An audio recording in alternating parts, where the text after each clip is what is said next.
Merhabalar. Biliyorsunuz mitoloji serisine uzun bir ara vermiştim. Şimdi aradan yeteri kadar zaman geçti ve sizden gelen istekler üzerine de yeni bölümleri artık çekmeye karar verdim. Seriye toplam kaç video daha gelir bilmiyorum. Ama birkaç mitoloji kaldı anlatmam gereken.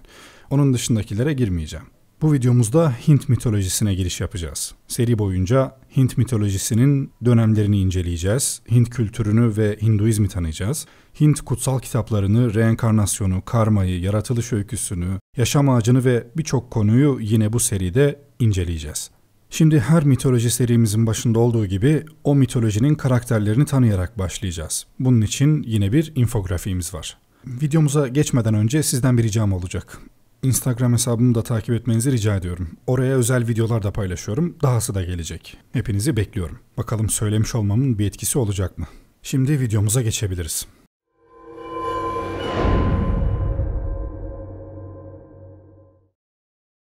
Öncelikle infografikteki ilişkilerin tamamen doğru olmadığını hatırlatmak isterim. Bunun sebebi 6000 yıllık Hinduizmin birbiriyle çelişen çok fazla miti olmasından ve çoğunlukla Hindu tanrı ve tanrıçalarının birbirleriyle tutarlı, evrensel olarak kabul edilmiş ilişkilerinin olmamasından kaynaklanıyor. Bu liste her ne kadar eksik olsa da genel hatlarıyla bir soy ağacı görmemize olanak tanıyacak. Devi.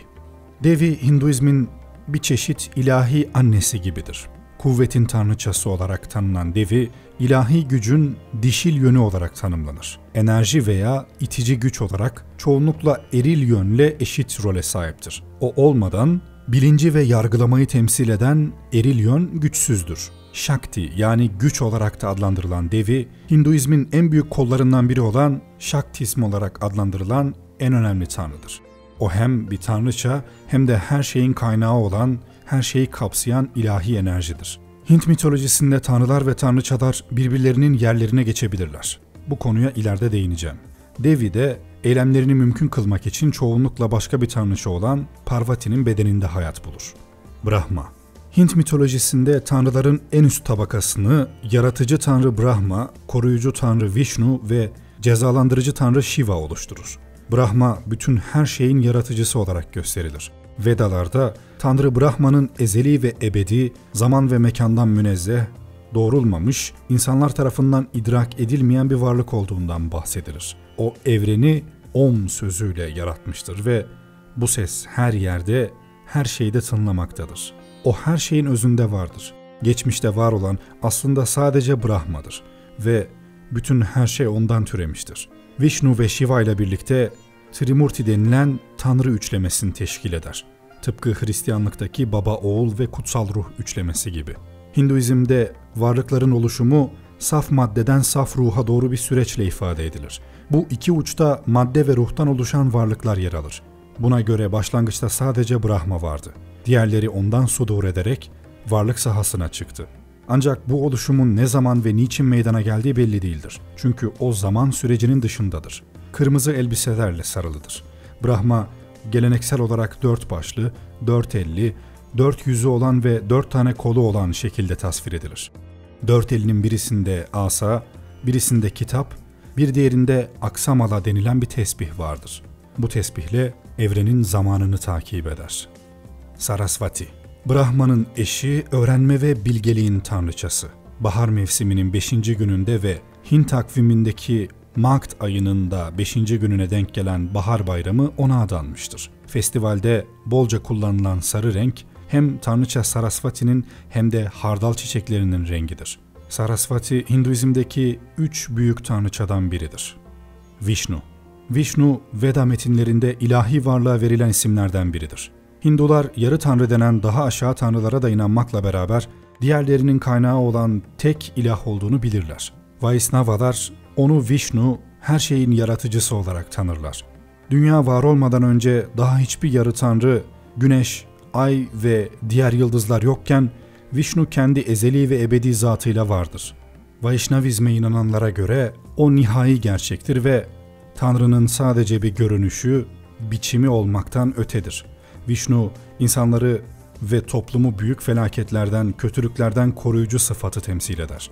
Bu dünyada düzen bozulduğu zaman Tanrı Vishnu, kuşlar kralı Garuda'nın sırtına binerek dünyaya gelir ve düzeni yeniden kurar ve tekrar semavi sarayına döner.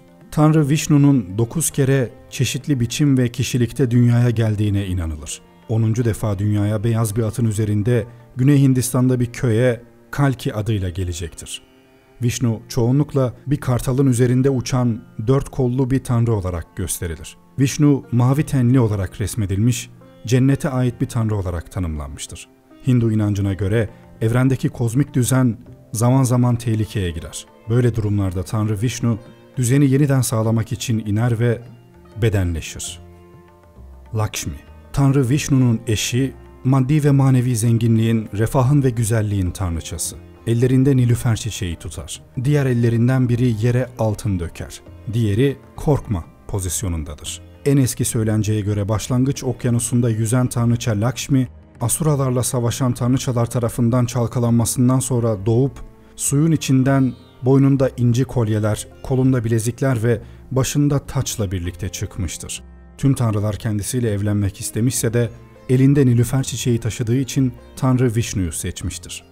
Rama, Tanrı Vishnu'nun en önemli avatarlarının Rama ve Krishna olarak bedenleştiği kabul edilir. Vishnu'nun 7. avatarıdır. Ayrıca Hinduizm'de Tanrı alametlerinin en önemlilerindendir. Hint mitolojisindeki efsanelerin ve Güney Asya ile Güneydoğu arasındaki halk söylencelerinin Ramayana destanının baş kahramanıdır.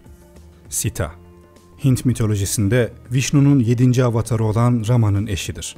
Kadınlığın ve eşlik erdemliğin örneğidir.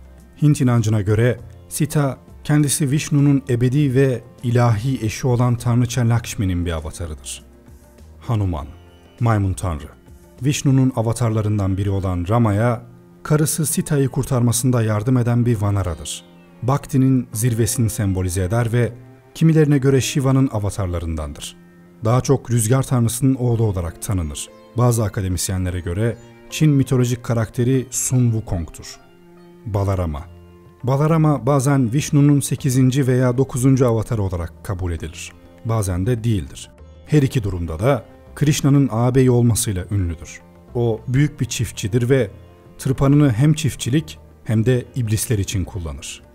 Krishna, Brahmanizmin en ünlü kişiliği Krishna'dır. Krishna, Vishnu'nun 8. enkarnasyonudur. Krishna, Brahma ile birleşmiş bir yol gösterici olarak kabul edilir.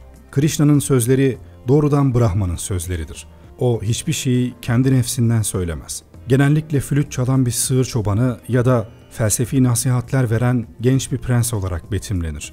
Geleneksel olarak Krishna'nın Devaki'nin oğlu olduğuna inanılır ki, Devaki bir iblisin çocuğu, kötü bir kral olan Kamsa'nın yarı kardeşidir. Kamsa, kardeşlerinin çocuklarından birisinin kendisini öldüreceği haberine sahip olduğu için Devaki'nin birçok oğlunu öldürmüş fakat sonunda Krishna tarafından öldürülmüştür. Matsya, Tufan olayı efsanesi, Yahudilik, Hristiyanlık ve İslam dinlerinin yaşandığı bölgelerin yanı sıra Çin, Malezya, Hindistan ve Tibet gibi bölgelere ait halkın geleneğinde de bulunur. Bazı farklılıklar olsa da genel olarak konu aynıdır. Dini kurallara karşı gelen insanlar çoğalır ve yeryüzü günahlarla dolar. Toplumu uyarmakla görevli kişiler vardır. Son olarak da tanrısal bir cezayla yeryüzü bu günahkarlardan temizlenir ve yeni bir nesille başka bir çağ başlar. Matsya, Tanrı Vishnu'nun tufanı haber vermek için suya inen formudur. Manu adındaki erdemli bir krala yaklaşan tufanı haber verir ve bir gemi inşa etmesini söyler. Kurma, İleriki bölümlerde anlatacağım bir hikayede yer alan bir karakter. Vishnu'nun avatarlarından biri. Tanrıların okyanusta ayakta durmasını sağlamak için dev bir kaplumbağaya dönüşmüş hali.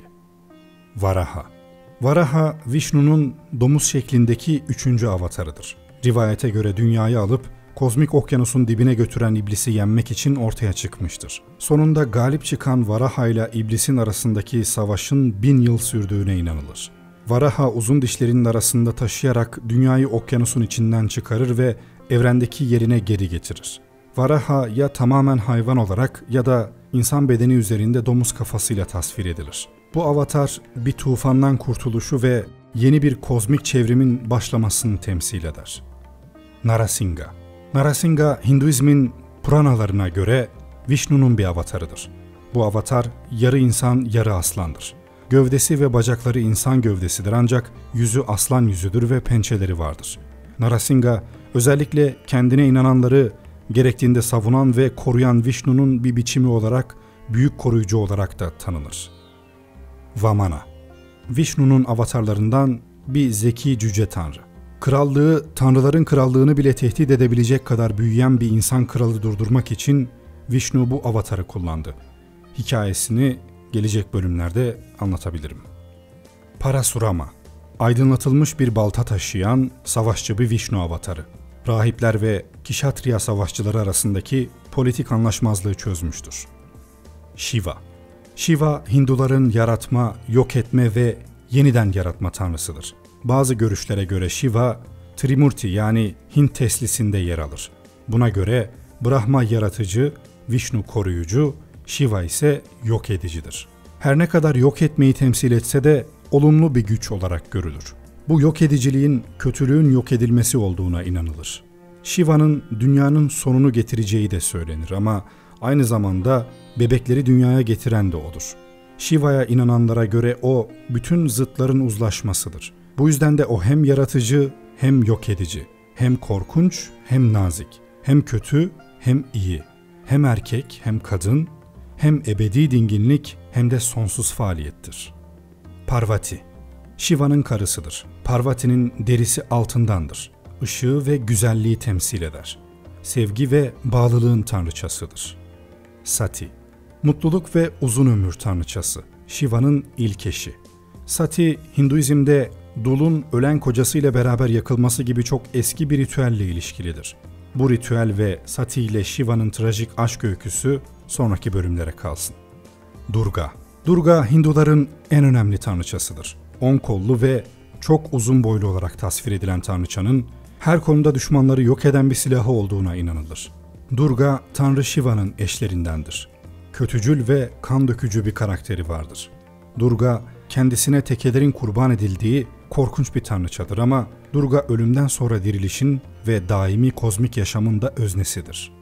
Kali, kana susamış vahşi tanrıça olarak bilinir. Bu tanrıça kendisine ibadet edenleri koruyan ana tanrıçadır ve ebedi bir kozmik güç verir. Kali, evrendeki her varlığa yaşam verir ama yine de onların kanını emmek için uzun kırmızı dili sarkar. Kafatasından yapılmış bir gerdanlık takar. Entarisi koparılmış kol ve bacaklardandır. O kara zamandır. Her varlığın hem yaşamı hem de ölümüdür. Hindu mitinde dişil gücün eril güce karşı kazandığı bir zaferdir. Feministler bunu beğendi. Kartikeya, Kartikeya aynı zamanda Skandra olarak da bilinen tanrıların ordularının bilge generali ve savaş tanrısıdır. Kartikeya, tavus kuşunun üzerine oturmuş kraliyet kıyafeti ve zırhla donatılmış elinde güçlü mızrağı ile betimlenir. Görsel motifler ve yazılı bazı kaynaklar Kartikeya'yı cennete ev sahipliği yaparak şeytani Asura Tara'yı yendiğini anlatır. Ganesha, fil başlı tanrı. Hinduizm'deki en tanınmış ve saygı duyulan tanrı temsillerinden biridir. Shiva ve Parvati'nin ilk doğan çocuğudur. Ganesha, Hinduizm dininin koruyucusu ve bekçisi olarak kabul edilir. Hindu olmak isteyen her kişi ilk önce Ganesha'ya ibadet etmeli, kendisini ve samimiyetini ona kabul ettirmelidir. Hindulara göre Ganesha'ya ibadet etmeden, onun dostluğunu kazanmadan Hindu olmak mümkün değildir. Her türlü Hindu duasında ilk önce Ganesha'ya dua edilir. Riddhi ve Siddhi. Bazı efsanelere göre Ganesha'nın Riddhi ve Siddhi adında 2 eşi vardır ve isimleri bilgelik ve mükemmelliyet anlamına gelir. Rudra. Aslında Rudra, Tanrı Shiva'nın isimlerinden biri fakat bu listede ayrı olarak gösterilmesinin sebebi bazı eski kaynaklarda Rudra'nın Shiva'dan önce var olan bir tanrı olduğu ve Shiva'nın Rudra'nın isimlerinden biri olduğunun söylenmesidir. Her iki şekilde de Shiva ile ilişkilidir. Soma. Hinduizm otoritelerine göre kimin çocuğu olduğu konusunda mutabakat yoktur. Bir düşünceye göre Dharma'nın oğludur. Bir diğer düşünceye göre ise okyanusun çalkalanmasından türemiştir. Adına birçok ilahi düzülmüştür. Ancak karakterinin insan biçimsel niteliği gelişmemiştir. Cennetle ilişkilendirilmiştir ve aynı zamanda bitkilerin ve ormanların efendisidir. Vayu, bazen ateş tanrısı Agni'nin nefesiyle ilişkili eski bir rüzgar tanrısı. Aditi, Aditi sonsuzluk anlamına gelir ve bazı eski kaynaklarda tüm canlıların ve insanlıktaki ilahi enerjinin kaynağı olarak gösterilir. Mitra, güneş tanrısı. Hint kültüründe dürüstlük, dostluk, sözleşme ve toplantıların işleyişinden sorumlu ilahi varlıktır. Anadolu, İran, Hindistan ve Mezopotamya'yı kapsayan çok geniş bir coğrafyada inanılan Mitra adlı tanrı ateşi simgeler.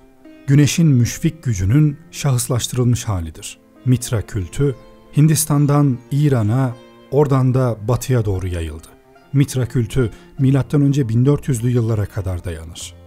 Varuna, yağmur ve rüzgar gibi tabiat olaylarına hakim olan güç olarak tanınır. Aryaman, az bilinen bir güneş tanrısı. Listede olmasının sebebi Aditi'nin çocuklarından biri olması.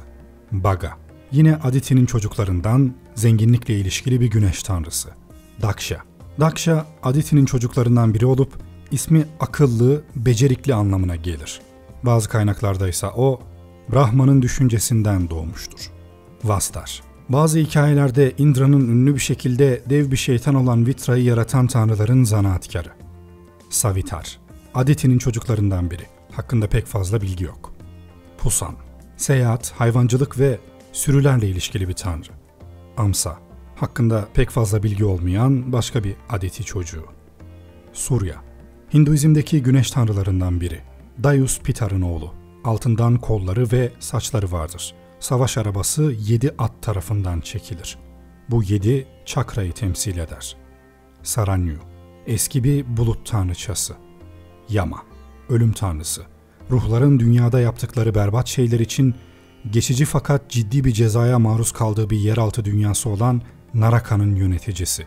Bundan sonra geçmiş yaşamlarında ne kadar değerli olduklarına bağlı olarak dünyada daha iyi veya daha kötü bir şekilde reenkarne edilirler. Yami, Yamuna olarak da bilinen Yami, ikiz kardeşi Yama'dan onunla evlenmesini istemekle ünlüdür. Bu hikayede Yama, ensestin iğrenç olduğu gerekçesiyle onu reddeder. Ancak diğer efsaneler onları evlendiriyor gibi görünüyor. Ashvinler, Surya ve Saranyu'nun ikiz oğullarıdır ve Hindu mitolojisinin en iyi doktorlarıdır. Her ikisi de antik tanrılar ve muhtemelen kökleri Dayus ve Prithvi gibi Proto-Hint Avrupa geçmişinde bir yere sahipler. Ayrıca sadece ata binen insan başlı tanrılar olarak tasvirleri de vardır. Kubera, tonlarca hazinesi olan şişman bir adam. Başlangıçta Kubera bir tanrı değildi. Sadece bir iblis adamıydı. Ancak aşırı kefaret eylemleri için bir ödül olarak Brahma ona inanılmaz nimetler verdi. Servetin kendisi üzerine lordluk ve Hindu panteonunun en ağır isabetçileriyle arkadaşlık. Dayus ve Prithvi. Dayus gökyüzü tanrısıdır. O gökyüzünün kendisidir ve eski Yunan mitolojisindeki Zeus gibi tüm tanrıların babasıdır. Prithvi ise yeryüzüdür. Kama, Hint kültüründe istek anlamında soyut bir tanrıdır. Aynı zamanda aşk ve sevgi tanrısıdır. İnanışa göre Kama, aklın ilk torunu, başlangıçta ortaya çıkan ilk şeydir. Kama ortaya çıkınca zıtlıklar oluşur ve insanların oluşumu bu zıtlıkların tesiri altında gelişir. Kama sözcüğü, istek, ihtiras ve sevgi anlamlarına haizdir.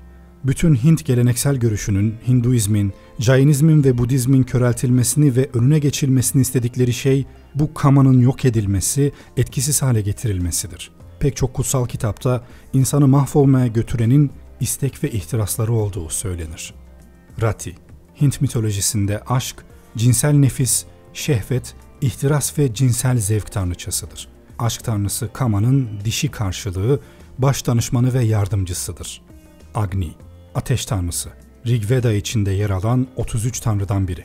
Birçok ünvanı vardır. Kurbanın efendisi, zenginliğin efendisi, evin efendisi, ormanın mutlak efendisi, kuvvetin oğlu, bütün yaşamın efendisi, insanların elçisi, kırmızı atların efendisi, hazinelerin efendisi, yeşil arazinin efendisi, ışığın efendisi ve daha pek çok ünvan.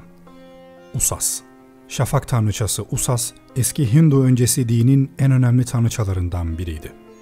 Indra, havanın ve savaşın tanrısı. Hint dışı geleneklerde de yer alan önemli bir figürdür. Kuraklık ve karanlıkla mücadele eden tanrıdır. Indra, kişilendirilmiş gökyüzüdür. Güçlü ve savaşçı bir tanrıdır. Gökten yağdırdığı yağmurla kuraklığı yok eder ve şimşek onun silahıdır.